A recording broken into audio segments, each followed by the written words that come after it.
Terima kasih kalau hari ini saya diberikan kesempatan, ruang, dan waktu untuk memaparkan bagian dari perjalanan pengalaman kehidupan saya.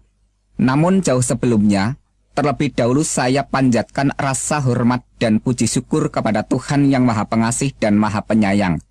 Karena hanya berkat rahmat, nikmat, dan hidayahnya saja, semuanya ini bisa saya sampaikan di hadapan saudara sekalian. Pada tahun 1989, saya masuk ke sebuah pondok pesantren mendalami ilmu syariat Islam. Kemudian pada tahun 1992, saya pindah di pondok Thariqah untuk memperdalam ilmu kerohanian. Terus tahun 1996, saya memperdalam ilmu kegaiban di salah satu pulau yang dikenal cukup rawan dan menyeramkan. Akhirnya pada tahun 1997, saya mendapat tugas mengemban misi untuk menciarkan agama Islam. Dan waktu itulah kami berambisi sekali untuk mengislamkan orang-orang Kristen. Kenapa sasaran kami tertuju kepada orang-orang Kristen? Sebab yang pertama, agama Kristen merupakan ancaman yang sangat membahayakan bagi kehidupan generasi Islam yang akan datang. Yang kedua, ajaran agama Kristen merupakan lawan bebuyutan yang terang-terangan bertentangan dan menjungkir balikan akidah iman orang Islam yang berasaskan ketauhidan atau keesaan Allah Subhanahu wa Ta'ala. Di manakah letak pertentangan dan di manakah letak kontradiksi pernyataan iman orang Islam dan iman orang Kristen? Saya ajak saudara-saudari yang terkasih untuk bersama-sama saya membaca dan membuka kitab Al-Quran supaya saya tidak dituding asal bunyi atau asbun. Pertentangan yang pertama, masalah dogma Trinitas atau Tritunggal, yaitu Allah Bapa, Allah Anak, Allah Roh Kudus. Hal ini dikecam keras oleh Al-Quran. Laqad kafara alladziina qalu innallaha salisu salasa wa ma min ilahin illa ilahum wahid, yang artinya sesungguhnya kafirlah orang-orang yang mengatakan bahwasanya Allah salah satu dari yang tiga. Padahal sekali-kali tidak ada Tuhan selain Tuhan yang Esa.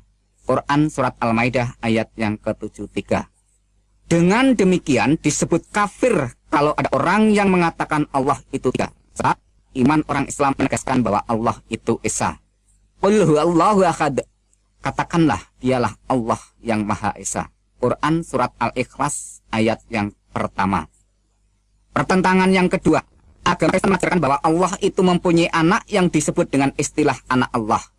Hal ini disangkal keras oleh Al-Quran. Lam yalid wa lam yulad. Dia Allah tidak beranak dan tidak pula diperanakkan. Quran Surat Al-Ikhlas ayat yang ketiga disambung dengan ayat berikut ini. Rabbina matakhadha sahibata wala walada. Tuhan tidak beristri dan Tuhan tidak beranak. Quran Surat Al-Jin ayat yang ketiga. Pertentangan yang ketiga, Kristen menekankan bahwa Isa Al-Masih itu Allah atau Tuhan.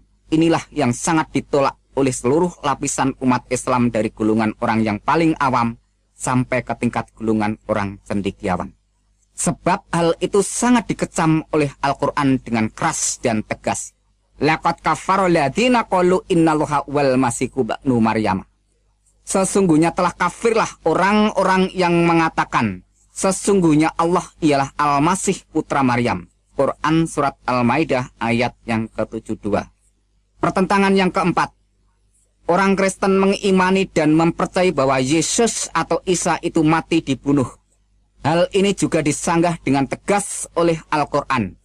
Wa qaulihim inna qatalada masiha Isa bana Maryama Rasulullahi wa ma qataluhu wa ma salabuhu walakin subihal lahum wa innal ladzina ikhtalafu fihi lafi sakim minhu ma lahum bihi min ilmin illa tiba adhani wa ma qataluhu yaqina, yang artinya demikian. Dan karena ucapan mereka, sesungguhnya kami telah membunuh Al-Masih Isa putra Maryam, Rasul Allah. Padahal mereka tidak membunuhnya dan tidak menyalibnya, tetapi orang yang diserupakan dengan Isa bagi mereka. Sesungguhnya orang-orang yang berselisih paham pembunuhan Isa benar-benar dalam keraguan-raguan tentang yang dibunuh itu. Mereka tidak mempunyai keyakinan tentang siapa yang dibunuh itu, kecuali mengikuti persangkaan belaka. Mereka tidak pula yakin bahwa yang mereka bunuh itu adalah Isa.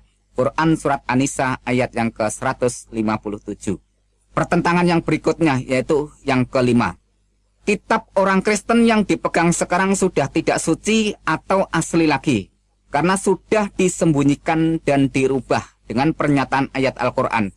Ya ahlal kitabi qad ja'akum rasuluna yubayyinu lakum katsiran mimma kuntum tukhfuna minal kitabi wa ya'fu an katsirin.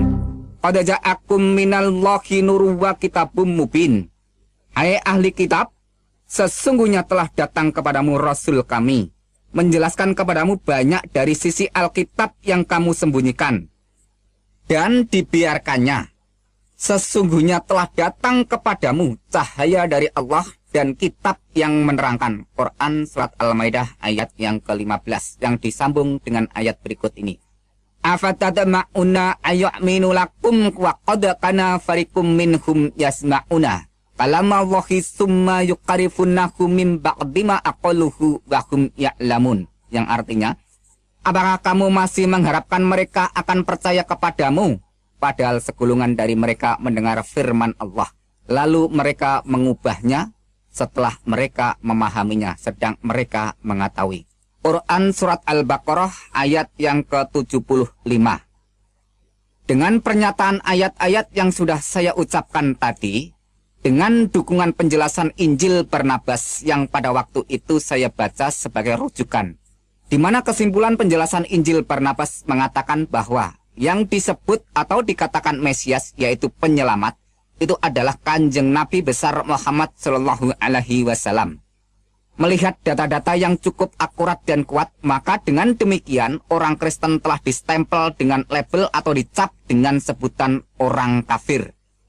Mulai dari semua penjelasan pernyataan tadi, serta dengan sebuah pegangan keyakinan Al-Quran, Surat Al-Imran ayat 19, yang demikian bunyinya, Inna dina indallahi Islam.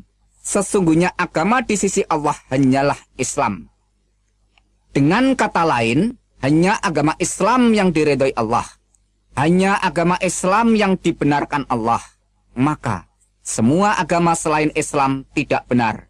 Dengan demikian, semua pengikut agama selain Islam orangnya disebut kafir. Melihat kenyataan seperti itulah saya merasa kasihan terhadap orang-orang yang memegang keyakinan ajaran iman kekristenan, yang menyembah Nabi Isa Al-Masih sebagai Allah yang Maha Pengasih, Allah yang Maha Pengampun dosa, Allah yang menyelamatkan umat manusia. Padahal ajaran agama Islam mengatakan Allah itu mukhalafatuhu lil khawadisi, yaitu wujudnya tidak serupa dengan makhluknya. Mengapa Isa Al-Masih dianggap sebagai Allah yang kelihatan? Sangat mengherankan. Sebodoh itukah semua orang Kristen? Begitu buta mata hati rohani semua umat Kristen di dunia ini. Sungguh kasihan benar kalau orang Kristen semua nanti mati dimasukkan ke penjara api neraka jahanam. Maka dari itu saya berambisi sekali untuk menjelaskan keimanan Islam kepada orang-orang Kristen supaya tidak menyimpang jauh imannya. Tetapi ketika saya membaca sebuah majalah rohani orang Kristen, di situ saya temukan penjelasan seorang pendeta yang menguraikan tentang keesaan Tuhan yang diambil dari Ulangan 6 ayat yang keempat yang demikian bunyinya. Shema Yisrael Yahweh Elohinu Yahweh Echad, yang artinya, dengarlah hai orang Israel, Tuhan itu Allah kita, Tuhan itu Esa. Demikian waktu itu saya baca. Ternyata orang Kristen sendiri tidak mengimani bahwa Allah itu tiga. Tidak seperti yang saya bayangkan selama itu.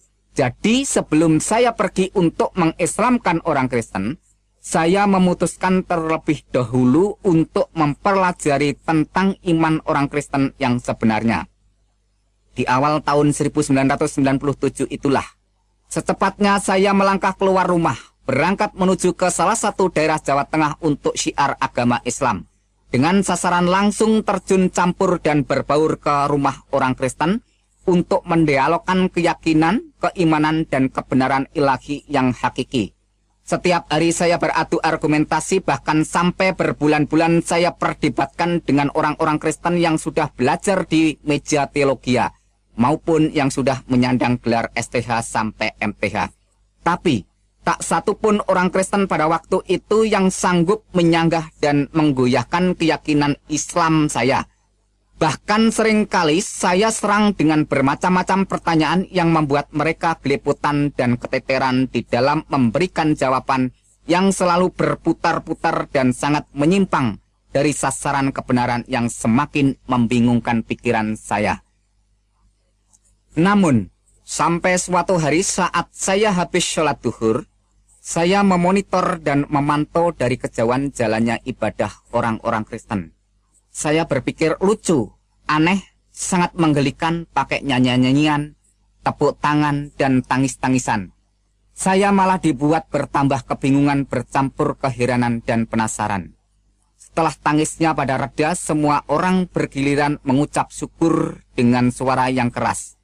Di situ sungguh-sungguh saya perhatikan atas semua yang diucapkan dan kedengaran di dalam telinga saya, semua lafal kata yang diucapkan sama. Seingat saya demikian kata-kata bunyinya. Ya Tuhan, kami mengucap syukur atas kasih karunia keselamatan yang telah Tuhan anugerahkan kepada kami. Kata-kata inilah yang terus terngiang-ngiang siang dan malam di dalam telinga saya. Akhirnya menjadi bahan perenungan untuk pertimbangan dan perhatian. Di dalam perenungan, saya menemukan sebuah kesimpulan bahwa semua orang Kristen sudah menerima anugerah keselamatan. Sedangkan saya masih terus berdoa siang dan malam minta-minta untuk diberi keselamatan. Allahumma inni as'aluka selamatan fid dunya wal akhirah. Ya Allah, berikanlah aku keselamatan di dunia dan di akhirat. Rabbana atina fid dunya hasanah wa fil akhirati hasanata wa qina adzabannar. Ya Tuhan, berikanlah kami kebaikan di dunia dan kebaikan di akhirat. Wa qina adzabannar, dan jauhkanlah kami dari azab atau siksa neraka jahanam. Di samping itu, saya juga mendoakan Kanjeng Nabi Muhammad serta keluarganya supaya diselamatkan. Allahumma sholli ala syahidina Muhammad wa ala ali syahidina Muhammad. Ya Allah, berikanlah keselamatan kepada junjungan Kanjeng Nabi besar Muhammad Sallallahu Alaihi Wasallam, dan selamatkan juga kepada seluruh keluarga Kanjeng Nabi Muhammad. Dari situ saya bertambah semangat untuk mengkaji lebih dalam pernyataan ayat-ayat Al-Quran. Mulai dari surat Al-Fatihah sampai surat Anas, yang saya bacakan langsung aja. Surat Al-Fatihahnya demikian bunyinya. Bismillahirrahmanirrahim. Alhamdulillahirabbil alamin arrahmanirrahim maliki yaumiddin. Iyyaka na'budu wa iyyaka nasta'in ihdinas siratal mustaqim. Siratal ladzina an'amta 'alaihim ghairil maghdubi 'alaihim waladdallin. Itu bunyi Al-Fatihah. Demikian bunyi surat Anas.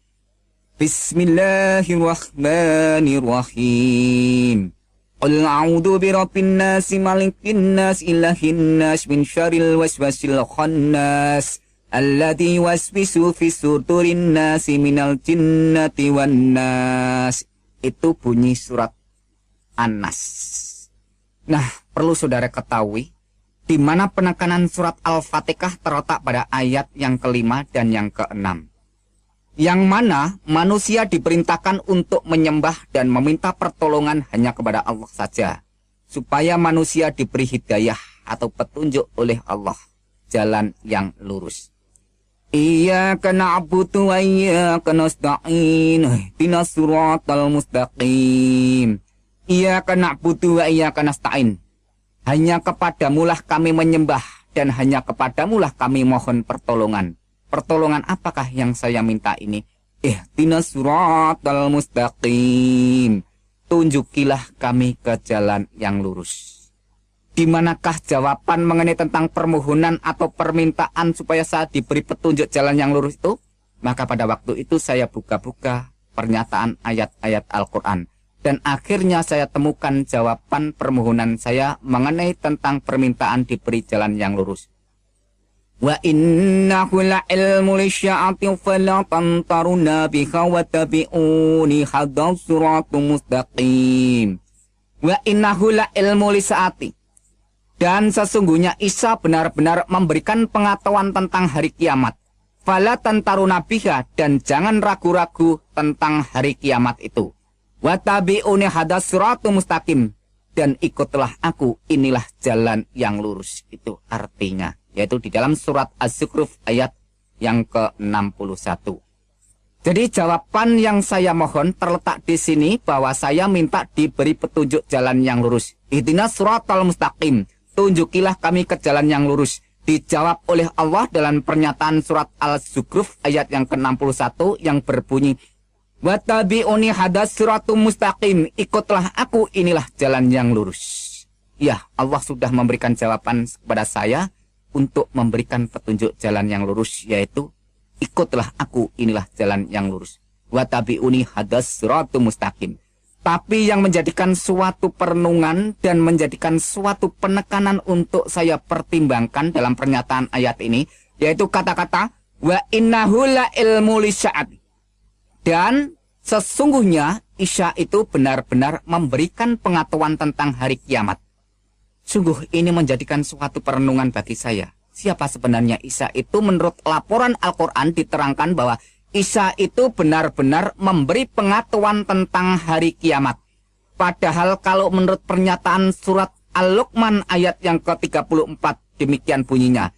Innallaha indahu ilmu lisya'ati wa nudazzilu ghais, yang artinya sesungguhnya Allah hanya pada sisinya sajalah pengetahuan hari kiamat itu.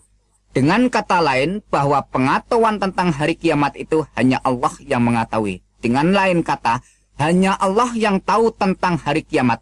Tetapi mengapa Isa juga mengetahui tentang hari kiamat?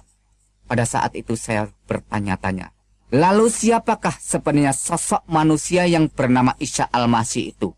Akhirnya terus saya buka-buka ayat Al-Quran, sebenarnya siapa Isa Al-Masih itu? Dan akhirnya saya temukan jawabannya dalam surat Al-Imran ayat yang ke-45 yang demikian bunyinya. Isqalatil malaikatu ya Maryamu innallaha yubasyiruki bi kalimatin min husmuhul masiku Isa banu Maryama wajihan fit dunya wal akhirah wa minal muqarrabin. Isqalatil malaikatu, ketika malaikat berkata kepada siapa? Ya Maryam, hai Maryam. Apa perkataannya malaikat ini kepada Maryam? Innallaha yubasyiruki. Sesungguhnya Allah memberikan kegembiraan dalam apa yang diberikan kepada Allah ini. Bi kalimatin minhus, dengan kalimat yang darinya. Min husmuhul masihu Isa banu Maryama, namanya Al-Masih Isa putra Maryam. Wajihang fit dunya wal akhirah, yang terkemuka di dunia dan di akhirat. Wa minal muqarrabin, dan yang terdekat dengan Tuhan. Wah, ini merupakan suatu perenungan tersendiri pada waktu itu. Dimana kalau saudara ketahui dan saya jelaskan bahwa yang menurut laporan malaikat ini memberikan pernyataan bahwa Maria diberi kabar kegembiraan oleh Allah. Dan apa bentuk kegembiraan itu? Yaitu bi kalimatin, yaitu dengan kalam, dengan firman atau dengan sabdanya Allah itu. Dengan kata lain bahwa Maria ini mendapat kabar gembira berupa kalamnya Allah.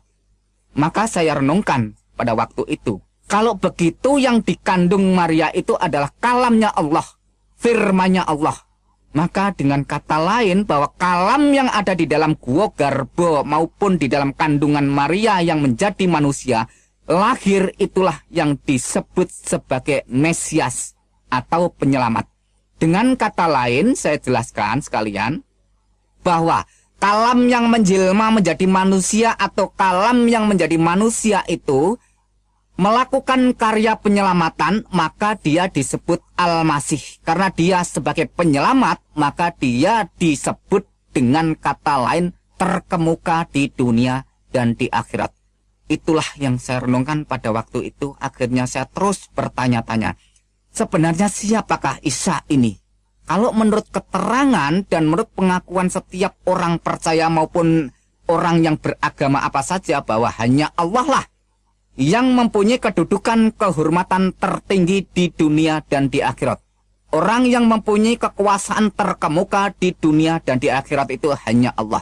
Tetapi kenapa Isa ini dinyatakan dan dilaporkan serta disaksikan bahwa Isa itu punya kedudukan terkemuka di dunia dan di akhirat?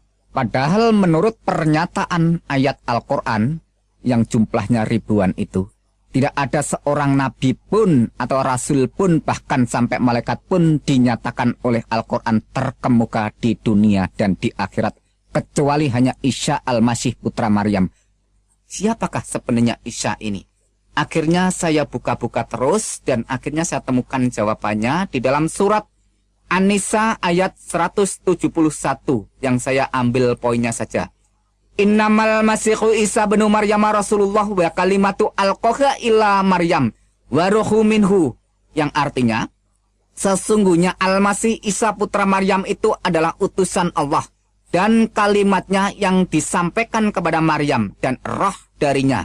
Di sini ada kata-kata sesungguhnya Al-Masih Isa putra Maryam itu adalah utusan Allah.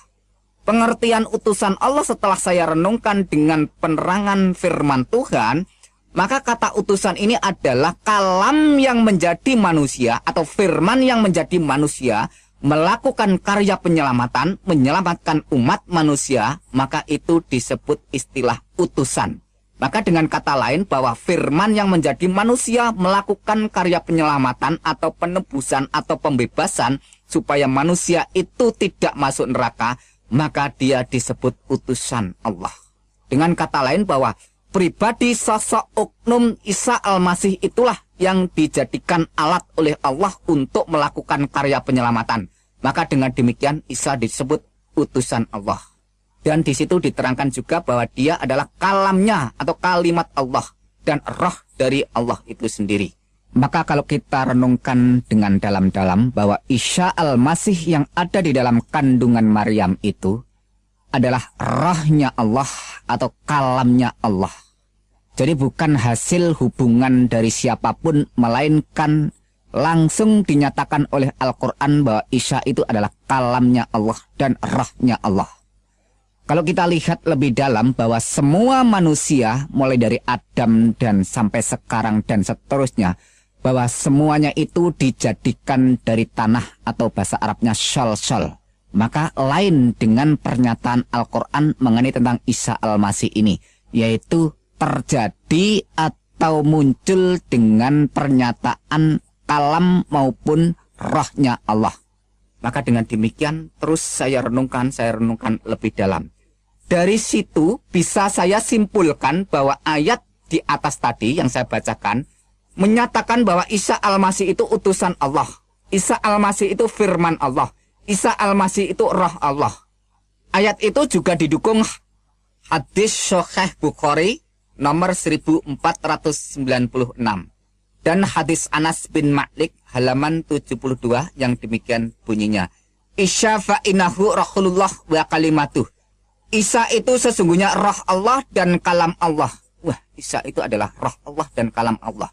Ini merupakan suatu kesaksian seseorang yang tidak bisa diragukan karena yang bersaksi, yang menyatakan dan menerangkan ini adalah Kanjeng Nabi Muhammad SAW itu sendiri. Oleh sebab itu terus saya renung-renungkan. Dan di samping itu, saya juga membaca pernyataan hadis Sahih Muslim dan hadis Sahih Bukhari yang mengatakan demikian. Walladzi nafsi biyadihi la yusikana ayang dilafikum ibnu Maryam haqqam muksiton. Demi Allah yang jiwaku di tangannya, kata Muhammad. Sesungguhnya telah dekat masanya Isa anak Maryam akan turun di tengah-tengah kamu. Dia akan menjadi hakam muksiton, akan menjadi hakim yang tegak atau hakim yang adil atau hakim yang lurus. Yaitu bisa saudara baca di hadis Sahih Muslim nomor 127 atau hadis Sahih Bukhari nomor 1090. Kembali timbul sebuah pertanyaan lagi di dalam hati saya pada waktu itu. Siapakah sebenarnya Isa Al-Masih itu? Karena kalau menurut pernyataan di dalam Al-Quran bahwa Allah itulah hakim yang seadil-adilnya.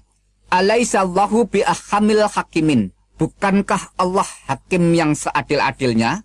Yaitu Quran surat At-Tin ayat yang ke-8. Mengapa Isa Al-Masih dinyatakan dan disaksikan baik itu Al-Quran maupun Kanjeng Nabi Muhammad sendiri sebagai hakim yang seadil-adilnya?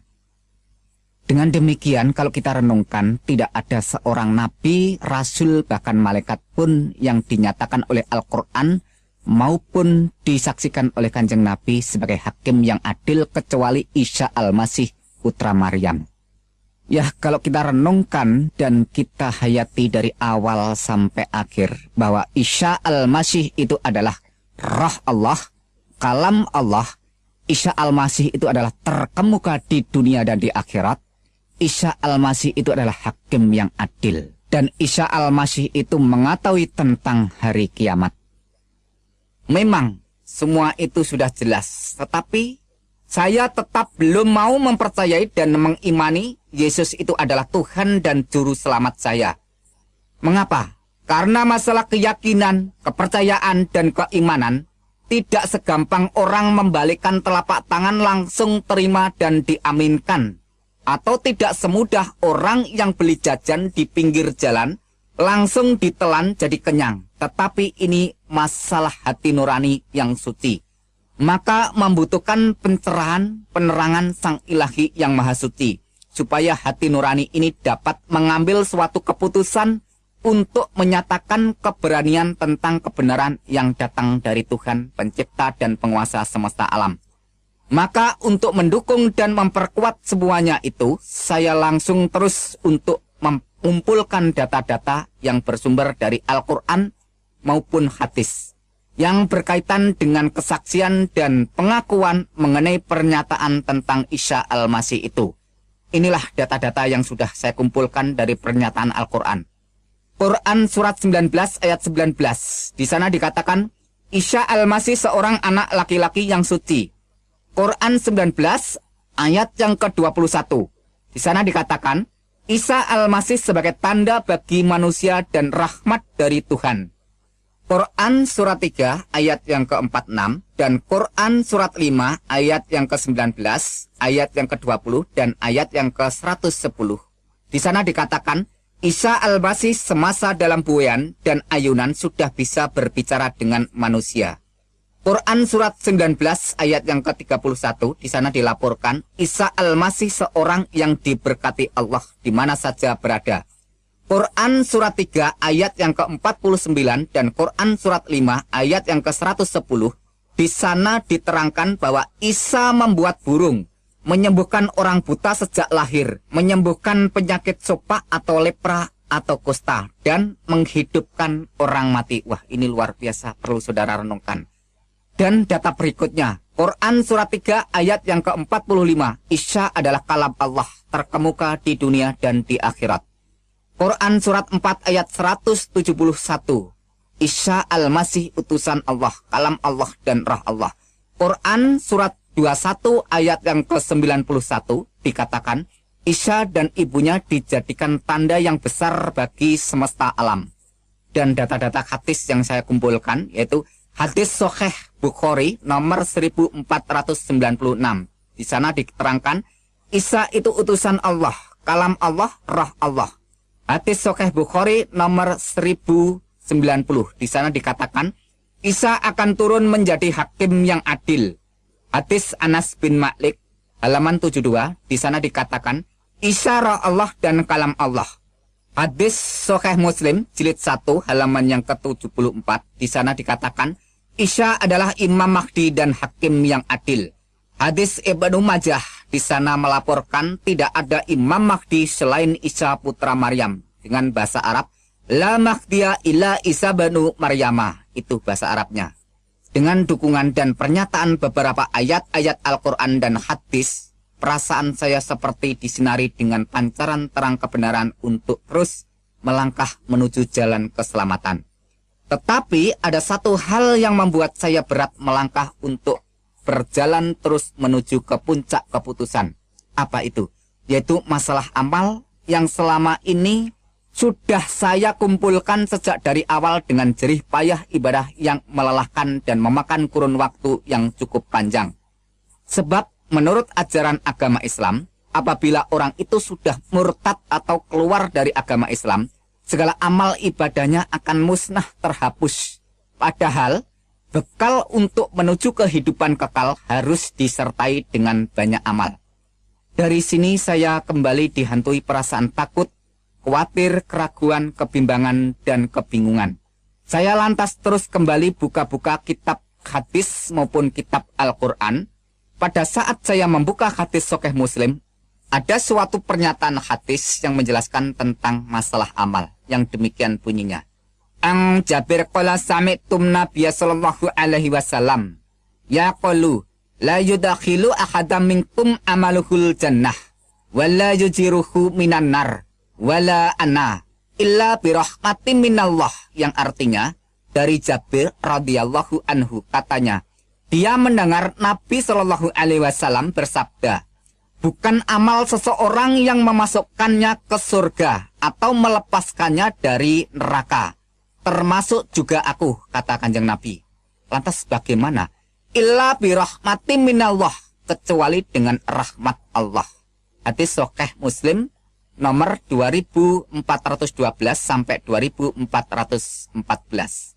Dengan kata lain saya simpulkan bahwa hadis tadi menerangkan bahwa seseorang itu masuk neraka atau masuk surga bukan ditentukan oleh amal, melainkan illa birahmati minallah, kecuali dengan rahmat Allah. Dan Al-Quran pun juga menyatakan dengan jelas, yaitu Quran surat 44 ayat yang ke-40 sampai ke-42 yang demikian bunyinya. Inna yaumal fasli mikatuhum ajma'in. Sesungguhnya hari keputusan atau hari kiamat itu adalah waktu yang dijanjikan bagi mereka semuanya. Dilanjutkan ayat berikutnya. Yaumal la yuqni maulan amaulan syai'in walahum yungsarun. Yang artinya, yaitu hari yang seorang karib tidak dapat memberi manfaat kepada karibnya sedikit pun, dan mereka tidak akan mendapat pertolongan. Dan dilanjutkan ayat berikutnya, illa ma rahimallahu innahu huwal azizur rahim, yang artinya kecuali orang-orang yang diberikan rahmat oleh Allah, sesungguhnya dialah yang maha perkasa lagi maha penyayang. Nah, kesimpulan dari Quran surat Ad-Dukhan ayat yang ke-40 sampai 42 menyatakan pada hari keputusan atau hari penghakiman atau hari pengadilan, tak seorang pun kerabat dekat yang bisa memberi manfaat atau memberikan pertolongan kecuali orang yang diberi rahmat oleh Allah. Ternyata setelah saya renungkan, menurut pernyataan Quran surat 19 ayat 21, bahwa Isa itulah yang dijadikan tanda bagi manusia dan sebagai rahmat dari Allah. Qala kadzalika qala rabbuka huwa alayya hayyinun walinaj'alahu ayatalin nas wa rahmatan minanna wa kana amran maqdiyah, yang artinya Jibril berkata, demikianlah Tuhanmu berfirman, hal itu adalah mudah bagiku, dan agar dapat kami menjadikan suatu tanda bagi manusia dan sebagai rahmat dari kami, dan hal itu adalah suatu perkara yang sudah diputuskannya. Waduh, luar biasa. Akhirnya sudah tidak saya ragukan lagi, sudah saya tidak bimbangkan lagi mengenai tentang pernyataan ayat-ayat Al-Quran maupun hadis yang menerangkan atau menyaksikan atau melaporkan siapakah sebenarnya Isa Al-Masih itu. Maka di tahun 1997 itu pun secepatnya saya mengambil keputusan dengan tegas menyatakan iman bahwa Yesus Kristus itu adalah benar-benar Tuhan dan Juru Selamat saya secara pribadi, serta Tuhan dan Juru Selamat seluruh umat manusia. Dengan demikian, segeralah saya minta dibaptis sebagai tanda pertobatan dan pengakuan iman saya menjadi pengikut Yesus Kristus. Sekarang resmilah saya menjadi pengikut Yesus Kristus. Perasaan senang dan tenang selalu mengalir di dalam iman dan rohani saya. Sebab Al-Quran pun juga mengakui, Itzqalallahu ya Isa ini mutawafika warafi'uka ilayya wa mutahhiruka minal ladina kafaru wa ja'ilul ladina tabaqafaqal ladina kafaru illa yaumil qiyamah, yang artinya ketika Allah berfirman, hai Isa, Sesungguhnya aku akan menyampaikan kamu kepada akhir ajalmu dan mengangkat kamu kepadaku serta membersihkan kamu dari orang-orang kafir dan menjadikan orang-orang yang mengikuti kamu di atas orang-orang kafir hingga hari kiamat.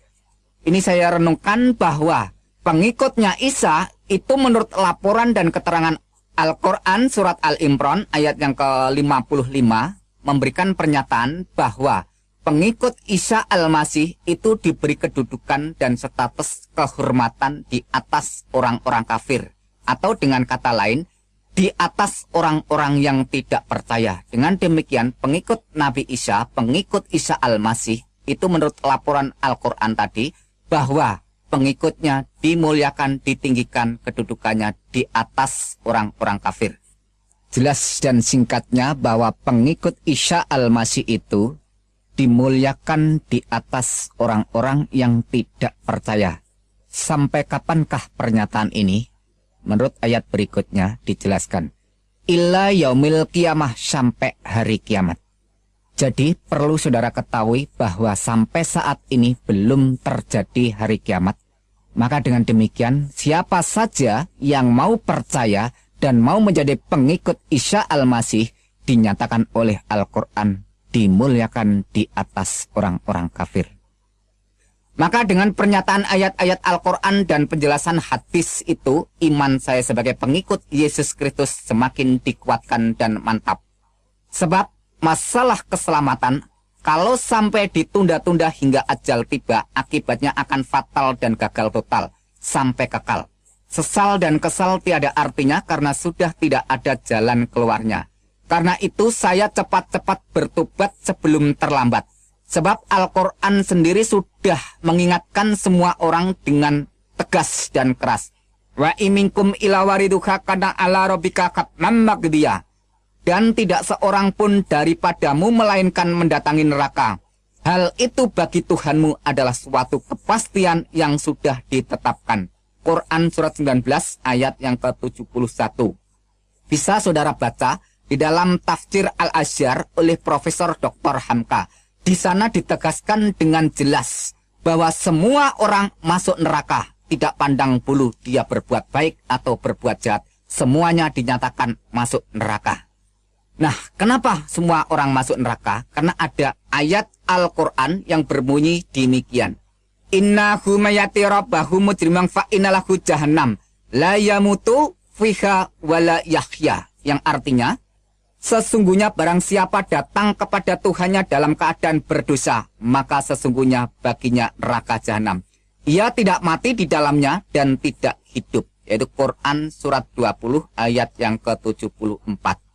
Nah, dengan kata lain bahwa setiap orang itu kalau ada dosa menghadap Tuhan, maka baginya adalah neraka jahanam. Di sana tidak diterangkan dosa besar atau kecil, berat atau ringan, asal manusia itu sudah berbuat dosa, maka akibatnya adalah neraka jahanam kalau sampai datang di hadapan Tuhan. Setelah saya pelajari di dalam Alkitab bahwa Yesus itu mati untuk menanggung dosa umat manusia. Dan di situ setelah 3 hari bangkit kembali. Maka dengan demikian Yesus Kristus memberikan pernyataan, man amana wa atamada khalas wa ma lam yu'miyudan. Barang siapa yang percaya dan dibaptis diselamatkan. Tetapi barang siapa yang tidak percaya akan dihukum. Jadi jelasnya bahwa Yesus mati itu untuk menebus dosa umat manusia. Tetapi yang menjadikan suatu perenungan bahwa selama itu saya tidak mengakui kalau Isa atau Yesus itu mati. Namun setelah saya renungkan kembali dalam pernyataan Al-Quran bahwa Isa itu benar-benar lahir, benar-benar mati, dan benar-benar bangkit. Hal semacam ini diterangkan oleh Quran surat Maryam ayat yang ke-33. Yang di sana langsung saya terjemahkan bahasa Indonesianya saja. Dan kesejahteraan semoga dilimpahkan kepadaku. Maksudnya adalah Isa Al-Masih. Pada hari aku dilahirkan, yaitu pada hari Isa Al-Masih dilahirkan. Pada hari aku meninggal, yaitu pada hari Isa Al-Masih meninggal. Dan pada hari aku dibangkitkan, yaitu pada hari Isa Al-Masih dibangkitkan, hidup kembali. Dengan kesimpulan kronologis ayat di atas, pertama, dilahirkan atau hidup, kedua, meninggal atau mati, ketiga, bangkit atau keluar dari kubur, dan keempat, hidup kembali, alias realita kenyataan bahwa yang hidup kembali setelah mengalami kematian itu bukan setan, bukan siluman, dan bukan tipuan, melainkan benar-benar Isa. Jadi yang jelas urut-urutannya, lahir, meninggal, bangkit, hidup kembali. Dan sekarang kita buka lagi Quran surat Al-Imran ayat yang ke-55. Kita ambil poinnya saja. Hai Isa, sesungguhnya aku akan menyampaikan kamu kepada akhir ajalmu dan mengangkat kamu kepadaku. Dengan kata lain, kesimpulannya, Allah akan menyampaikan ajal atau kematian Isa, dan Allah akan mengangkat Isa kepadanya. Jadi di sini juga jelas urut-urutannya, mati, diangkat. Dengan kata lain, mati dulu baru diangkat. Jadi dengan jelas Al-Quran menyatakan bahwa Isa itu benar-benar mati dan benar-benar diangkat. Sesuai dengan pernyataan Alkitab itu sendiri bahwa Tuhan Yesus Kristus sadar benar-benar apa yang akan terjadi dan apa yang akan dialami pada dirinya. Ia telah mengatakan kepada para muridnya terlebih dahulu sebelum sesuatu terjadi. Maksudnya sebelum sesuatu itu dialami kematiannya. Menurut pernyataan Yesus Kristus, pada waktu itu mengajak para muridnya, demikian katanya. Sekarang kita pergi ke Yerusalem dan anak manusia akan diserahkan kepada imam-imam kepala dan ahli-ahli Taurat. Dan mereka akan menjatuhi dia hukuman mati. Dan mereka akan menyerahkan dia kepada bangsa-bangsa yang tidak mengenal Tuhan. Supaya ia diolok-olokkan, disesah, dan disalibkan. Dan pada hari yang ketiga, ia akan dibangkitkan. Matius 20, ayat yang ke-18 sampai 19. Singkatnya, Yesus tahu dan sadar benar hadir dan perannya di dunia ini menjadi korban atau penebus dosa umat manusia. Dirinya itulah korban yang sesungguhnya, bukannya korban binatang seperti kambing atau domba, lembu atau sapi. Itu sudah tidak ada gunanya, tidak ada artinya sama sekali. Makanya orang Kristen sekarang tidak perlu ikut-ikutan tata cara upacara penyembelian korban binatang semacam itu. Kalau ada orang Kristen sekarang masih ikut-ikutan hal semacam itu, berarti tidak menghargai dan menghormati bahkan menghina korban yang sejati Tuhan Yesus Kristus itu sendiri. Ingat pernyataan Tuhan Yesus Kristus dalam perjamuan malam. Ambillah, makanlah, inilah tubuhku. Minumlah kamu semua dari cawan ini, sebab inilah darahku. Darah perjanjian yang ditumpahkan bagi banyak orang untuk pengampunan dosa. Matius 26 ayat 26 sampai 28. Dengan demikian, percaya iman sepenuh kepada Tuhan Yesus Kristus, orang itu hidupnya dijamin dengan pasti masuk surga. Tidak ada istilah kata mudah-mudahan masuk surga. Kenapa demikian? Sebab Tuhan Yesus Kristus sudah membuktikan bahwa ia sekarang ada di surga. Bahwa ia sekarang berkuasa di surga. Inilah rahasia iman Kristen, kurban penyalipan, kematian, dan kebangkitan Tuhan Yesus Kristus. Kalau Yesus Kristus tidak bangkit hidup kembali, imannya orang Kristen mubazir sia-sia. Sebab mengimani pribadi dan ajarannya tapi tidak membuktikan apa-apa. Mengajar kebangkitan tapi dia sendiri tidak bangkit. Mengajar atau menawarkan orang masuk surga, dia sendiri tidak membuktikan naik ke surga. Kalau begitu, tidak ada bedanya dengan pemimpin-pemimpin agama lain.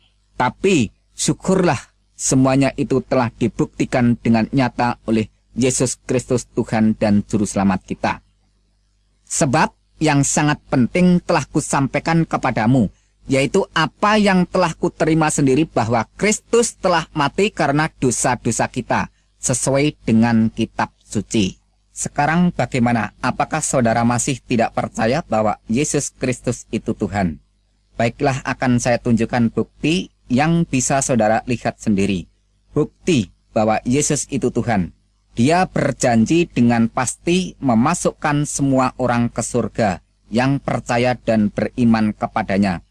Dan saudara ketahui sendiri, terbukti banyaknya orang bertobat dan beriman kepada Tuhan Yesus Kristus sejak dari zaman dulu hingga sekarang. Di antara salah satu sekian banyak orang adalah saya sendiri. Mungkin saudara berpikiran dengan berbagai macam penafsiran tentang diri saya pribadi. Ya, silahkan, itu sah-sah saja. Tapi perlu saudara ketahui dan saudara sadari bahwa orang-orang yang hidup di negara maju dan orang-orang yang hidup di negara modern itu adalah orang-orang yang ilmu pengetahuannya tinggi, orang-orang yang kaya, orang-orang yang terhormat, dan orang-orang yang terpandang. Tapi mengapa mereka semua itu mau percaya menyembah Yesus Kristus? Jawabnya sudah pasti jelas. Mereka itu semua tahu benar bahwa Yesus Kristus adalah Tuhan dan Juru Selamat seluruh umat manusia. Makanya mereka semua itu yang imannya sungguh-sungguh tidak akan pernah bisa digeser oleh keyakinan iman agama apapun. Sebab mereka semua mengetahui dan sadar benar bahwa hanya satu sosok pribadi saja yang bisa menyelamatkan orang dari siksa neraka, yaitu sosok pribadi yang berkuasa di surga dan di bumi. Siapakah dia? Yaitu Yesus Kristus yang adalah Tuhan dan Juru Selamat seluruh umat manusia yang percaya kepadanya. Jadi Tuhan Yesus Kristus itu bukan milik orang yang beragama Kristen saja, melainkan milik semua umat manusia yang percaya kepadanya. Bagaimana kalau ada orang yang nekat tetap tidak mau percaya? Apakah orang itu akan selamat? Dalam hal ini Tuhan Yesus Kristus menjawab dengan tegas, Man amana wa atamada kholas wa ma lam yu'miyudan. Siapa yang beriman dan dibaptis selamat, dan siapa yang tidak percaya dihukum. Markus 16 ayat yang ke-16. Jadi masuk surga atau masuk neraka bukan berdasarkan orang itu sudah berbuat baik, melainkan tindakan dan tanggapan iman seseorang itu kepada sosok pribadi yang berkuasa di surga dan di bumi, yaitu Tuhan Yesus Kristus. Dan Tuhan Yesus Kristus terus mengingatkan kepada semua orang dengan menyatakan yang jelas. Karena itu aku tadi berkata kepadamu bahwa kamu akan mati dalam dosamu, yaitu kamu akan binasa dalam neraka karena keangkuhan dan kesombonganmu, yaitu tidak mau percaya kepadaku. Jika kamu tetap tidak percaya bahwa aku adalah Dia, yaitu penyelamat seluruh umat manusia, maka kamu akan tetap dimasukkan ke dalam neraka. Keterangan itu bisa saudara baca sendiri di dalam kitab Injil Yohanes pasal yang ke-8. Dengan demikian, kalau kita mau renungkan lebih dalam, nasib seseorang bergantung kepada Yesus Kristus yang adalah Tuhan dan Juru Selamat seluruh umat manusia. Orang itu mau menanggapi atau menolak, mau mengimani atau tidak, silahkan memilih, monggo kerso, tidak ada paksaan.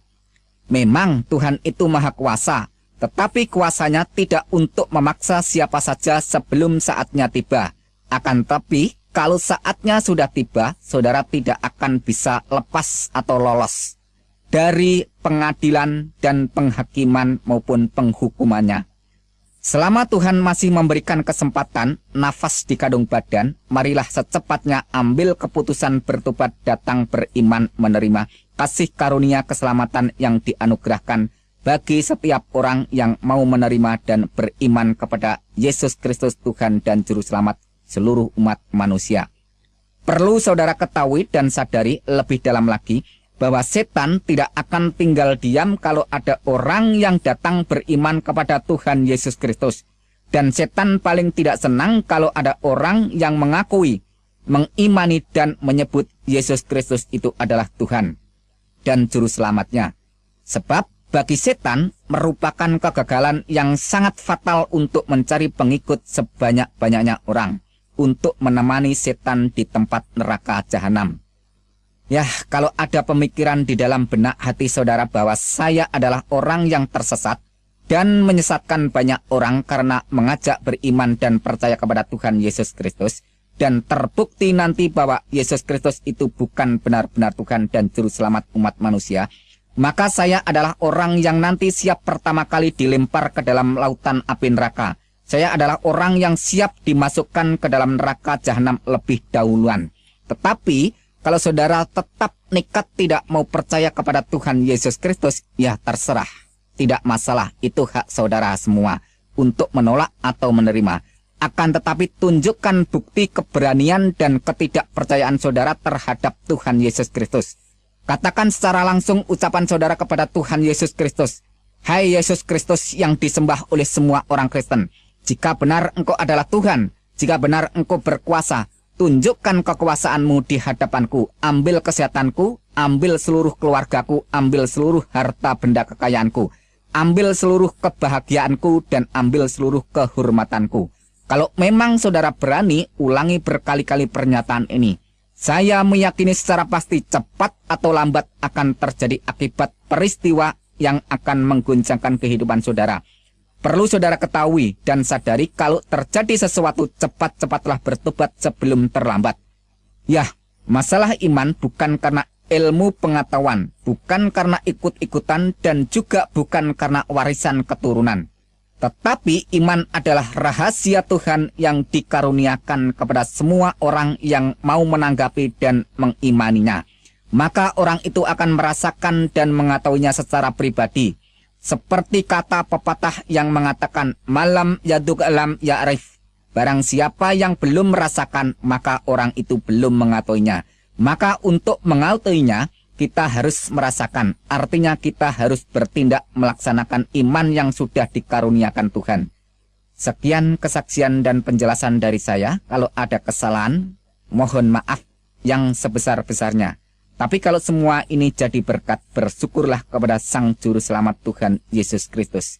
Di dalam kitab Injil Yohanes pasal 14 ayat yang ke-6, Yesus memberikan pernyataan, Akulah jalan dan kebenaran dan hidup. Tidak seorang pun datang kepada Bapa kalau tidak melalui aku. Dan tidak ada nama lain di bawah kolong langit ini selain nama Yesus Kristus yang bisa menyelamatkan umat manusia. Maka dengan pernyataan ini secara tegas bahwa Yesus itulah Sang Juru Selamat, jadi tidak perlu didoakan supaya dia selamat. Justru dia menawarkan siapa saja yang mau percaya kepadanya maka akan diselamatkan. Dan dijamin secara pasti karena Yesus Kristus sendiri sudah menyatakan bukti dengan konkret saat ini ada di surga. Dan hal semacam itu tidak perlu diragukan karena Al-Quran sendiri mengakui bahwa Isa Al-Masih ada di sisi hadirat Allah. Dengan kata lain bahwa Isa Al-Masih sekarang ini ada di surga. Oleh sebab itu, marilah renungkan dan marilah kita benar-benar mau dan benar-benar mengimani bahwa dialah Sang Juru Selamat seluruh umat manusia. Sekarang saya ingin menjelaskan kesalahan yang sering menjadi kesalahpahaman. Yang pertama, kesalahpahaman di dalam menyikapi tentang dogma atau ajaran Trinitas Tritunggal, yaitu tentang ajaran Bapa, Anak, dan Roh Kudus. Karena adanya pernyataan Al-Quran yang berkata, sesungguhnya kafirlah orang-orang yang mengatakan bahwasanya Allah salah satu dari yang tiga. Quran Surat Al-Maidah ayat 73. Perlu diketahui, ratusan tahun sebelum Al-Quran turun, orang Kristen yang Alkitabiah sudah menyalahkan paham ajaran Trinitas semacam itu. Sebab yang dikatakan Al-Quran Surat Al-Maidah 73 adalah paham ajaran tentang Trinitas duniawi substansi trideis relasi biologis. Saudara bisa baca sendiri Quran Surat 6 ayat 101 dan Quran Surat 72 ayat 3. Ayat-ayat itu menyalahkan kalau Allah itu dianggap mempunyai istri lantas beranak.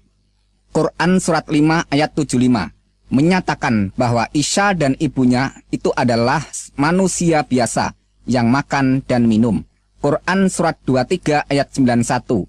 Ayat itu menyatakan kalau ada Tuhan yang lain pasti terjadi rebutan saling mengalahkan untuk menguasai ciptaannya.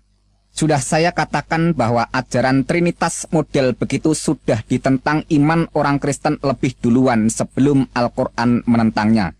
Sebab dogma Trinitas ketiga ilahiyah Alkitabiah adalah Bapa, Anak, Roh Kudus, di mana kata Bapa juga berbicara masalah Allah, kata Anak juga berbicara masalah Allah, kata Roh Kudus juga bicara masalah Allah. Jadi ketiganya tetap eksit berbicara tentang Allah, bukan membicarakan tentang ciptaan yang dituhankan, di mana kata Bapa berbicara tentang hakikat atau ausia oknum pribadi yang wajibul wujud, yang wajib ada keberadaannya. Kata Anak bicara tentang firman Allah yang nuzul atau turun menjadi manusia, yang melaksanakan karya keselamatan, menghapus dosa, dan membebaskan bagi orang-orang berdosa. Kata Roh Kudus berbicara tentang rohnya Allah, yang berdiam di dalam diri orang-orang yang beriman kepada Tuhan Yesus Kristus untuk memimpin, membimbing, dan memampukan orang-orang itu supaya mentaati dan melaksanakan segala perintahnya. Apakah kalau ada orang yang beriman tentang ketiga hal semacam itu dikatakan syirik, musyrik, atau kafir? Bukankah Al-Quran juga memberikan pernyataan tentang adanya Allah, tentang adanya firman Allah, dan tentang adanya roh Allah? Ingat dan catat bahwa roh Allah atau Roh Kudus bukanlah malaikat Jibril. Di dalam Alkitab maupun di dalam Al-Quran, malaikat Jibril tidak pernah memperkenalkan dirinya adalah Roh Kudus atau roh Allah. Kesimpulannya, bahwa iman semua orang Kristen sejak dulu sampai sekarang hingga yang akan datang tetap berpedoman bahwa Tuhan itu Esa. Shema Yisrael Yahweh Elohinu Yahweh Echad, bahasa Arabnya Isma ya Israel, Rabbu ilahuna Rabbu Ahad. Dengarlah, hai Israel, Tuhan itu sesembahan kita, Tuhan itu Esa. Silahkan baca sendiri Ulangan 6 ayat 4, Markus 12 ayat 29. Dengan demikian, orang Kristen lebih duluan beriman dan menyembah Tuhan yang Esa daripada pernyataan Al-Quran yang ratusan tahun baru menyerukan Qul huwallahu ahad. Katakanlah dialah Allah yang Maha Esa. Quran Surat Al-Ikhlas ayat pertama. Jadi pengajaran tentang Bapa, Anak, dan Roh Kudus bukanlah mengimani Allah itu jumlahnya 3 seperti aliran paganisme penyembah beberapa berhala yang dikecam Quran Surat An-Najm. Tetapi iman orang Kristen memberikan pengajaran yang lebih dalam tentang pernyataan keesaan Tuhan. Jelasnya dogma Trinitas, Bapa, Anak, dan Roh Kudus mengajarkan keesaan Tuhan yang lebih dalam, sehingga orang itu lebih paham mengenal Tuhan yang Esa, karena Tuhanlah yang memperkenalkan dirinya. Inilah yang disebut teologi tingkat tinggi atau ilmu ketuhanan yang sangat dalam. Sekarang pernyataan iman Kristen tentang anak Allah yang sering disalahpahamkan pengertian dan penafsirannya oleh orang Islam. Karena adanya pernyataan Al-Quran yang mengatakan Allah tidak beranak dan tidak diperanakan. Quran Surat Al-Ikhlas ayat 3. Tuhan kami tidak beristri dan dia tidak beranak. Quran Surat Al-Jin ayat yang ketiga. Bagaimana dia mempunyai anak padahal dia tidak mempunyai istri. Quran Surat Al-An'am ayat 101. Iman orang Kristen yang Alkitabiah lebih duluan menolak paham iman semacam itu. Di mana ayat-ayat Al-Quran tadi kalau saudara teliti kembali menolak pernyataan anak Allah dalam konteks jasmaniah. Pengajaran tentang anak Allah semacam itu akan membingungkan semua orang, bahkan Al-Quran sendiri ikut keheranan dengan bertanya, bagaimana dia mempunyai anak padahal dia tidak mempunyai istri. Quran Surat Al-An'am ayat 101. Jadi anggapan Al-Quran pengertian kata anak Allah adalah anak secara jasmaniah, yaitu anak yang lahir karena Allah itu beristri. Pernyataan semacam itu kalau ditujukan kepada iman orang Kristen salah total dan salah besar. Di mana kata anak Allah dalam Alkitab bukan dalam pengertian anak secara jasmaniah, tetapi total non-duniawiyah. Juga bukan dalam arti biologis jasmani, tetapi anak terjadi secara adi kodrati maha supranatural, yaitu kejadian seorang manusia yang asal mulanya adalah kalam Allah yang masuk di dalam rahim kandungan Maryam. Silahkan baca dan teliti lebih jeli Quran Surat 3 ayat 45 dan Quran Surat 4 ayat 171. Isa Al-Masih itulah Satu-satunya manusia di dunia yang DNA-nya atau genetikanya langsung dari zat Allah, yaitu kalamnya Allah. Maka malaikat Jibril melaporkan bahwa dia adalah anak yang suci. Quran surat 19 ayat 19. Padahal di dunia ini tidak ada manusia yang suci. Kalau toh ada manusia yang suci, hakikatnya bukanlah suci tetapi disucikan. Jadi jelas sekali beda makna dan arti. Jelasnya bahwa Yesus Kristus itu bukan ciptaan, bukan dicipta. Dalam hakikatnya yang adalah kalam Allah. Ratusan tahun sebelum Al-Quran turun, kitab Injil melaporkan lebih duluan dengan pernyataannya bahwa pada mulanya adalah firman. Firman itu ada di dalam hakikat Allah dan firman itu adalah Allah. Karena firman itu ada di dalam hakikat Allah, maka firman itu adalah Allah. Dan firman itu telah menjadi manusia. Silahkan baca Injil Yohanes 1 ayat 1 dan 14. Jadi kalau Yesus Kristus itu disebut anak Allah, bukan karena Allah itu mempunyai anak secara jasmani yang lahir dari istri Allah. Tapi firman Allah yang menjadi manusia, itulah disebut anak Allah. Bagaimana dengan Adam? Adam manusia pertama yang dibuat atau dicipta Tuhan dari sol-sol, yaitu bahan bakunya dari unsur tanah. Setelah itu manusia selanjutnya, DNA atau genetikanya melalui pembuahan dari sperma pria dan sel telur wanita yang diproses dalam rahim kandungan perempuan. Kecuali manusia yang bernama Yesus Kristus yang DNA atau genetikanya langsung dari atas. Makanya Tuhan Yesus Kristus bersabda kepada semua manusia, "Kamu berasal dari bawah, aku dari atas. Kamu dari dunia ini, aku bukan dari dunia ini." Yohanes 8 ayat 23. Oleh sebab dia bukan dari dunia ini, melainkan dari atas, maka pada waktu dia meninggal, badan wadaknya tidak tertinggal di bumi. Tepat sekali apa yang dikatakan kitab Yohanes 13 ayat yang ketiga, bahwa ia datang dari Tuhan dan kembali lagi kepada Tuhan. Sekarang jawaban tentang pernyataan Al-Quran yang mengatakan, sesungguhnya telah kafirlah orang-orang yang berkata, Allah ialah Al-Masih Isa putra Maryam. Pernyataan semacam ini kita harus tahu terlebih dahulu duduk permasalahan kata Allah dan kata Tuhan. Kata Allah berbicara masalah ilahiyah, hakikat atau ausia oknumnya, yaitu zat wajibul wujud, yang wajib ada keberadaannya. Sedangkan kata Tuhan berbicara masalah rububiyah, yaitu kekuasaan atau kuasa sang penguasa. Jadi kalau Yesus dikatakan Allah, itu mengacu pra keberadaannya atau sebelum keberadaannya menjadi manusia yang hakikat sebenarnya adalah firman. Karena dia itu hakikat yang sebenarnya adalah firman, maka sifatnya mukhallafatuhu lil khawadisi, yaitu tidak serupa dengan makhluk atau ciptaan. Kalau dia bukan ciptaan, lantas dia itu siapa? Dia adalah firman Allah yang menjadi manusia. Pada mulanya adalah firman. Firman itu di dalam hakikat Allah dan firman itu adalah Allah. Ingat dan catat bahwa firman itu adalah Allah. Lantas pernyataan ayat berikutnya menerangkan bahwa firman itu telah menjadi manusia. Yohanes 1 ayat 1 dan 14. Dan Quran surat 3 ayat 45, Quran surat 4 ayat 171, Al-Masih Isa putra Maryam itu adalah kalam Allah. Bahkan Rasulullah Muhammad SAW memberikan kesaksian bahwa Isa itu sesungguhnya roh Allah dan kalam Allah. Bisa saudara baca sendiri hadis Anas bin Malik dan hadis Sahih Bukhari 1496.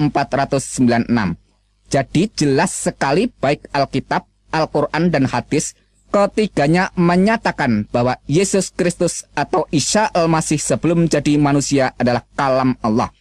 Sedangkan menurut kitab Injil Yohanes 1 ayat 1, firman Allah itu adalah Allah.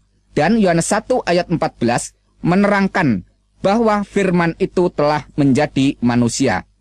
Jadi Yesus Kristus disebut Allah karena dia adalah firman Allah. Sekarang kata Tuhan.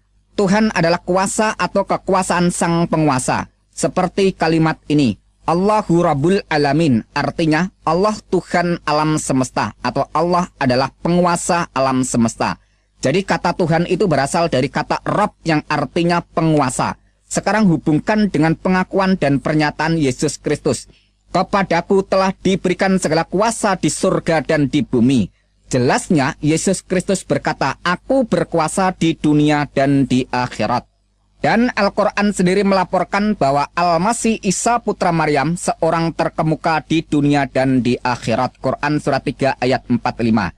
Dan Al-Quran banyak sekali melaporkan tentang kekuasaan Isa Al-Masih, di antaranya memberitahu tentang hari kiamat, menghidupkan orang mati, membuat burung dari tanah, menyembuhkan bermacam-macam penyakit yang parah.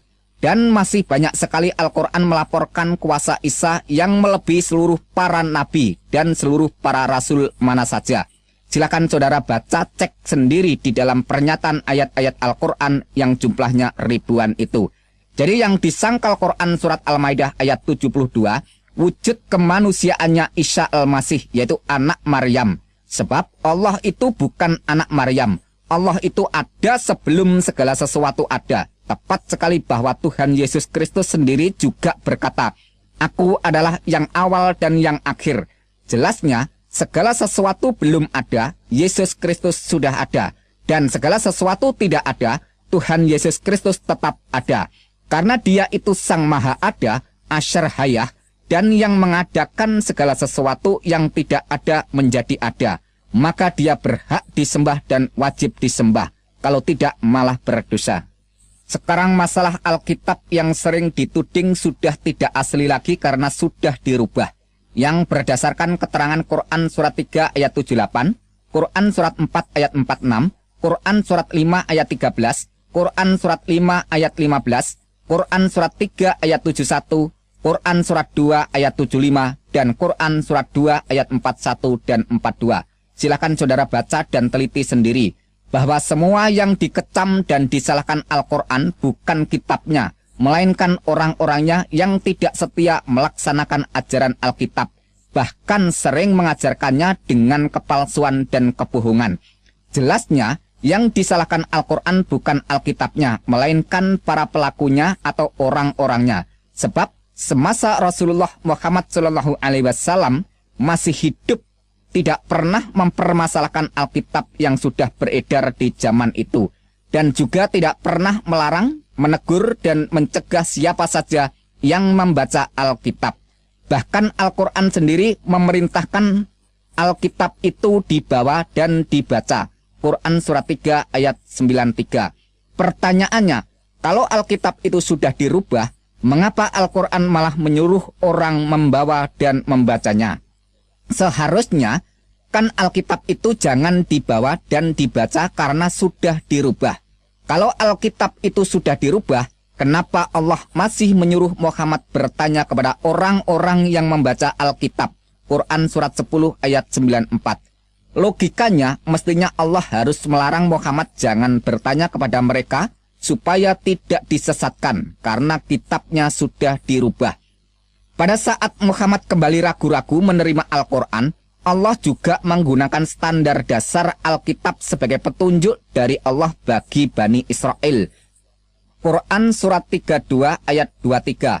Dengan demikian, Allah masih mengakui kebenaran Alkitab secara sah. Bahkan banyak ayat-ayat Al-Quran menerangkan bahwa kitab Taurat dan kitab Injil itu dibenarkan oleh Allah. Quran surat 2 ayat 41, 89, 91, 101, 136. Quran surat 3 ayat 3, Quran surat 4 ayat 136, Quran surat 5 ayat 43, 44, 46, 47, 48, 68. Quran surat 6 ayat 92, Quran surat 10 ayat 73, Quran surat 43 ayat 4, dan Quran surat 26 ayat 196. Kalau Alkitab itu sudah dirubah, mengapa Allah masih tetap menyuruh Muhammad untuk mengimani Alkitab? Quran surat 29 ayat 46. Pertanyaannya, mengapa Allah masih tetap menyuruh Muhammad untuk mengimani Alkitab? Buat apa kitab yang sudah dirubah itu diimani? Bahkan Allah mengatakan kepada ahli kitab, tidak dipandang beragama sedikit pun hingga menegakkan ajaran Taurat dan Injil. Quran surat 5 ayat 68. Pertanyaannya, kitab Taurat dan Injil kan sudah dirubah. Mengapa masih harus ditegakkan? Seharusnya kan Al-Quran saja yang diperintahkan untuk ditegakkan. Kalau benar Alkitab itu sudah dirubah, secara langsung mengatakan bahwa Allah tidak dapat memelihara kitab yang sudah diturunkan, karena membiarkan Alkitab yang sudah diturunkan itu dirubah orang. Ada yang berdalih dengan berkata demikian. Makanya Allah menurunkan Al-Quran sebagai penyempurna kitab-kitab yang terdahulu. Pernyataan semacam itu justru menuduh Allah itu kurang bijak karena menurunkan Alkitab yang tidak sempurna. Dalam iman kekristenan, kalau Tuhan yang berfirman, Tuhan mampu dan sanggup menjaga keabsahan firman-Nya, seperti yang telah difirmankan.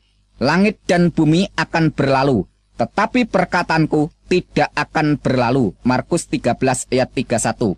Rumput menjadi kering, bunga menjadi layu, tetapi firman Tuhan kita tetap untuk selama-lamanya. Yesaya 40 ayat 8. Tetapi firman Tuhan tetap untuk selama-lamanya. Inilah firman yang disampaikan Injil kepada kamu. 1 Petrus 1 ayat 25. Aku bersaksi kepada orang yang mendengarkan perkataan-perkataan nubuat dari kitab ini. Jika seorang menambahkan sesuatu kepada perkataan-perkataan ini, maka Tuhan akan menambahkan kepadanya malapetaka-malapetaka yang tertulis di dalam kitab ini. Dan jika seorang mengurangkan perkataan-perkataan dari kitab nubuat ini, maka Tuhan akan mengambil bagiannya dari pohon kehidupan, dari kota kudus, seperti yang tertulis di dalam kitab ini. Wahyu 22 ayat 18 dan 19. Jadi kesimpulannya bahwa Alkitab yang kita baca ini tidak ada yang dirubah. Tetap masih asli dan murni dari segi makna dan arti. Dan Alkitab yang kita baca ini pada hakikatnya tidak perlu mendapat pengakuan dan dukungan dari pernyataan Al-Quran. Karena Alkitab sudah sempurna. Apa yang akan disempurnakan lagi? Kalau saya mempergunakan ayat-ayat Al-Quran disebabkan karena memberikan jawaban kesalahpahaman. Kalau tidak ada kesalahpahaman, ya saya tidak akan mengutip ayat-ayat Al-Quran. Sekarang menjawab kematian Isa Al-Masih atau Yesus Kristus. Untuk membahas masalah ini, kita tidak boleh hanya mendengar informasi dari satu sisi. Sebab ini adalah kejadian fakta yang nyata, tapi berbeda cerita antara Alkitab dan Al-Quran. Maka salah satunya harus ada yang membuktikan kebenarannya. Quran surat 4 ayat 157 melaporkan bahwa Isa tidak dibunuh dan disalib, melainkan orang yang diserupakan Isa. Tapi di sisi lain, Quran surat 19 ayat 33 memuat pernyataan Isa yang berkata, "Dan kesejahteraan semoga dilimpahkan kepadaku pada hari aku dilahirkan, pada hari aku meninggal, dan pada hari aku dibangkitkan hidup kembali." Jadi jelasnya, Al-Quran melaporkan bahwa Isa itu dilahirkan, kemudian meninggal, lantas dibangkitkan, terus hidup kembali. Keterangan berikutnya Quran surat 3 ayat 55, Allah menyatakan dengan berfirman, "Hai Isa, sesungguhnya aku akan menyampaikan kepada akhir ajalmu dan mengangkat kamu kepadaku." Jadi jelasnya Allah menyatakan kematian Isa dulu baru mengangkat Isa kepadanya. Singkatnya, Isa mati dulu baru diangkat ke hadiratnya. Tapi mengapa Quran surat 4 ayat 157 itu mengatakan bahwa Isa tidak dibunuh dan disalib? Lantas ayat 158 mengatakan, "Tetapi Allah telah mengangkat Isa kepadanya." Sekarang renungkan pelan-pelan. Dulu Al-Quran mengatakan Isa itu lahir, kemudian meninggal, lantas dibangkitkan, terus hidup kembali. Dan Allah sendiri menyatakan Isa itu mati dulu baru diangkat kepadanya. Tapi tiba-tiba muncul keterangan yang bertentangan bahwa Isa tidak mati, tetapi diangkat Allah. Pertanyaannya, kenapa Allah membiarkan berjuta-juta orang salah paham sampai 600 tahun kemudian baru diinformasikan bahwa yang mati itu bukan Isa melainkan orang lain yang diserupakan Isa? Kenapa Tuhan yang Maha Suci jauh dari dusta, sifatnya berubah demikian, membiarkan orang tertipu sampai waktu sekian panjang lamanya? Kalau yang mati itu bukan Isa, melainkan orang lain yang diserupakan Isa, pertanyaannya, siapakah orang yang diserupakan Isa itu? Siapakah nama orang yang diserupakan Isa itu? Apakah yang mati itu tidak berkata bahwa dia bukan Isa? Dari keluarga siapakah orang yang diserupakan Isa itu? Dari asal daerah manakah orang yang diserupakan Isa itu? Apakah seluruh keluarganya tidak menerangkan bahwa yang disalib itu bukan Isa melainkan keluarganya? Bagaimana para tetangga dan teman-temannya apa juga ikut bungkam? Tahukah apa penyebabnya Isa Al-Masih itu dituntut hukuman mati dengan jalan disalib? Apakah karena menciarkan atau mendakwahkan ajarannya? Oh, tidak sama sekali. Melainkan pernyataan dan pengakuannya yang mengatakan bahwa kedudukan dirinya sederajat atau sama dengan Allah. Bagi semua orang, pernyataan semacam itu dianggap menghujat Allah dan hukumnya harus dibunuh mati. Sekarang bagaimana keterangan dari Alkitab tentang kematian Yesus Kristus? Menurut pernyataan dari Alkitab, semua orang mengakui bahwa yang mati di salib itu benar-benar Yesus Kristus. Dan Tuhan Yesus Kristus sendiri mengakui bahwa dirinya telah mati tapi hidup kembali. Kata Tuhan Yesus Kristus, "Jangan takut, aku adalah yang awal dan yang akhir dan yang hidup. Aku telah mati, namun lihatlah, aku hidup sampai selama-lamanya." Wahyu pasal 1 ayat 17 dan 18. Coba sekarang renungkan yang bersangkutan sendiri mengakui, tapi orang lain tidak mau mengakui. Ini namanya lucu sekali. Kematian Tuhan Yesus Kristus yang sangat terpenting adalah untuk menebus, menghapus, dan mengampuni dosa umat manusia. Sejak waktu itu, Yesus mulai menyatakan kepada para murid-muridnya bahwa ia harus pergi ke Yerusalem dan menanggung banyak penderitaan.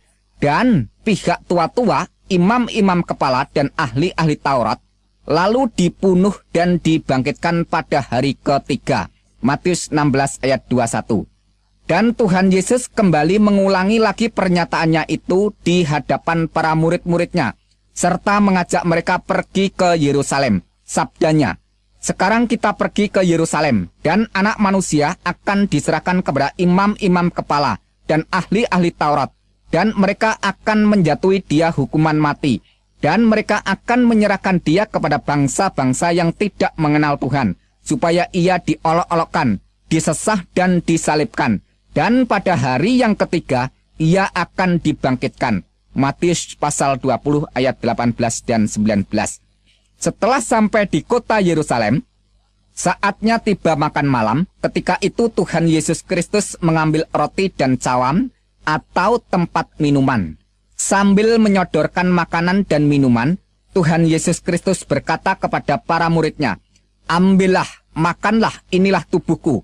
Minumlah kamu semua dari cawan ini, sebab ini adalah darahku, darah perjanjian yang ditumpahkan bagi banyak orang untuk pengampunan dosa." Matius pasal 26 ayat 26 sampai 28. Kesimpulannya bahwa Tuhan Yesus Kristus benar-benar mati untuk mengampuni dosa orang banyak. Firman Tuhan selanjutnya menyatakan, "Sebab jika kamu mengaku dengan mulutmu bahwa Yesus adalah Tuhan dan percaya dalam hatimu bahwa Tuhan telah membangkitkan dia dari antara orang mati, maka kamu akan diselamatkan. Karena dengan hati orang percaya dan dibenarkan, dan dengan mulut orang mengaku diselamatkan." Roma 10 ayat 9 dan 10. Tentang dialah semua nabi bersaksi bahwa barang siapa percaya kepadanya, ia akan mendapat pengampunan dosa oleh karena percaya kepada Tuhan Yesus Kristus. Kisah Para Rasul pasal 10 ayat 43. Dan di dalam Al-Quran surat Ali Imran ayat 55, Allah juga memberikan kesaksian tentang pengikut Isa Al-Masih yang demikian sebagian bunyinya. "Waja'ilul ladina tabaka fokal ladina kafaru illa yaumil qiyamah," yang artinya, "Dan menjadikan orang-orang yang mengikuti kamu," yaitu Isa, "di atas orang-orang kafir hingga hari kiamat." Oh, luar biasa, jelas sekali bahwa Allah memberikan status kedudukan para pengikut Isa di atas orang-orang kafir, atau memberikan kedudukan, kehormatan yang mulia di atas orang-orang yang tidak percaya. Sampai kapankah pernyataan itu berlaku? Ila yaumil qiyamah, sampai hari kiamat. Sedangkan hari kiamat sampai saat ini belum tiba. Wah, ini kesempatan yang sangat terbuka bagi siapa saja yang mau percaya. Makanya kami lihat wajah orang-orang Kristen itu pada ceria dan bahagia, penuh kelimpahan berkat rahmat dunia akhirat. Itulah kunci rahasia bagi siapa saja yang mau percaya. Sekarang masalah kitab palsu Injil Barnabas. Yang perlu saudara ketahui terlebih dahulu, siapakah orang yang bernama Barnabas itu? Barnabas adalah seorang keturunan suku Lewi yang berasal dari Pulau Siprus. Dia menggabungkan diri dengan para rasul setelah Tuhan Yesus Kristus naik ke surga. Kisah Para Rasul 4 ayat 36 dan 37. Dengan demikian, Barnabas bukanlah salah seorang dari 12 rasul yang dipilih langsung oleh Tuhan Yesus Kristus. Dan dia tidak pernah menulis kitab yang bernama Injil Barnabas. Lantas, siapakah yang menulis sebuah kitab palsu Injil Barnabas itu? Penulis kitab palsu Injil Barnabas adalah seorang keturunan Ismail. Dari mana bisa kita ketahui? Dari keterangan kitab palsu Injil Barnabas itu sendiri. Pasal 192 menerangkan demikian. Seluruh kitab ini aku belum dapat membacanya, karena pejabat tinggi agama itu di dalam perpustakaannya, aku membaca, telah melarang aku, mengatakan bahwa seorang keturunan Ismail telah menulisnya. Jelasnya demikian. Pejabat tinggi agama melarang untuk membaca kitab itu karena yang menulis kitab itu adalah seorang keturunan Ismail. Sudah jelas kita ketahui bahwa sepanjang sejarah tidak pernah ada seorang keturunan Ismail menulis kitab Injil. Dan kita ketahui bahwa kitab palsu Injil Barnabas ditulis sekitar abad ke-13 atau sekitar tahun 1300 Masehi. Dari mana kita ketahui kalau ditulis sekitar tahun itu? Dari keterangan kitab palsu Injil Barnabas yang menerangkan demikian, pasal 82 dan pasal 83, bahwa tahun Yubel diperingati setiap 100 tahun sekali. Padahal tahun Yubel yang sebenarnya diperingati setiap 50 tahun sekali sesuai yang tercatat di dalam kitab Taurat Imamat pasal 25 ayat 8 sampai 13. Tapi mengapa kitab palsu Injil Barnabas itu mengatakan bahwa tahun Yubel diperingati setiap 100 tahun sekali? Penulis kitab palsu Injil Barnabas telah terjebak ketidaktahuannya bahwa yang mengubah peringatan tahun Yubel dari setiap 50 tahun sekali diubah menjadi setiap 100 tahun sekali adalah Paus Bonifacius VIII pada tahun 1300 Masehi. Dengan demikian, bisa kita ketahui bahwa kitab palsu Injil Barnabas ditulis setelah abad ke-13 atau sekitar tahun 1300 Masehi. Kalau penulis Injil Barnabas itu adalah seorang rekan para rasul, keturunan suku Lewi dari Pulau Siprus, pasti sudah jelas dicatat pada abad pertama, bukan dicatat pada abad ke-13. Yang perlu diteliti lebih jeli lagi bahwa penulis kitab palsu Injil Barnabas tidak memahami situasi kondisi geografi daerah setempat. Di mana pasal 20 kitab Injil palsu Barnabas menceritakan bahwa Yesus dari Galilea menuju ke daerah Nazaret naik perahu. Padahal semua orang di sana sudah pada tahu kalau daerah Nazaret itu letaknya di daratan pedalaman, bukan di seberang lautan. Mana mungkin ada orang yang mau menuju ke daratan pedalaman naik perahu. Yang menjadikan perhatian sangat mengherankan di dalam kitab palsu Injil Barnabas pasal 21, merekam pengakuan setan yang menyatakan jumlah setan yang merasuk ke dalam diri orang yang kerasukan adalah 6.666 setan. Bukankah jumlah 6.666 setan jumlah bilangan yang sangat mengejutkan? Keterangan di dalam kitab palsu Injil Barnabas pasal 42, pasal 43, pasal 83, pasal 97, dan pasal 163 menerangkan bahwa Yesus menolak kalau dirinya dikatakan Mesias atau Al-Masih. Mesias atau Al-Masih yang sebenarnya adalah seorang pesuruh Allah yang bernama Muhammad. Pernyataan kitab palsu Injil Barnabas itu sangat bertentangan dengan keterangan Al-Quran yang mengatakan bahwa Al-Masih adalah Isa putra Maryam. Quran surat 3 ayat 45 dan Quran surat 4 ayat 171. Sekarang pertanyaannya, siapakah sebenarnya yang disebut Al-Masih di dalam Al-Quran? Yang benar keterangan dari Alkitab palsu Injil Barnabas atau keterangan dari Al-Quran? Sebab menurut kitab palsu Injil Barnabas yang dikatakan Al-Masih adalah Muhammad. Sedangkan menurut pernyataan Al-Quran, Al-Masih itu adalah Isa putra Maryam. Apakah keterangan kitab palsu Injil Barnabas yang tidak selaras dengan pernyataan Al-Quran itu masih tetap dipertahankan untuk dijadikan pegangan kebenaran? Sekarang masalah pernyataan Al-Quran yang mengatakan inna dina indallahil Islam, yang artinya sesungguhnya agama di sisi Allah hanyalah Islam. Dengan kata lain, sesungguhnya agama yang diridhoi di sisi Allah hanyalah Islam. Saya katakan pernyataan itu sah dan benar untuk imannya orang-orang yang beragama Islam. Tapi pertanyaannya, apakah kalau sudah beragama Islam pasti masuk surga? Bagi kami orang-orang Kristen, tujuan imannya bukanlah mencari agama yang benar, tapi tujuan iman orang Kristen adalah keselamatan jiwa.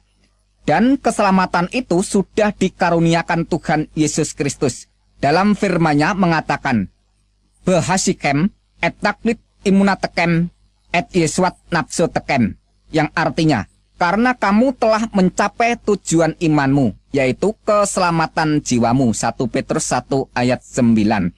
Jadi tujuan iman orang Kristen bukan mencari agama yang benar, tetapi keselamatan jiwa.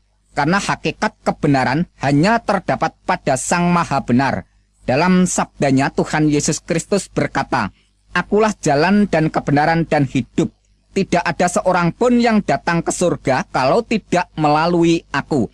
Jelasnya, tidak ada yang bisa datang ke surga melalui agama apa saja, kecuali melalui Sang Penguasa surga, yaitu Yesus Kristus.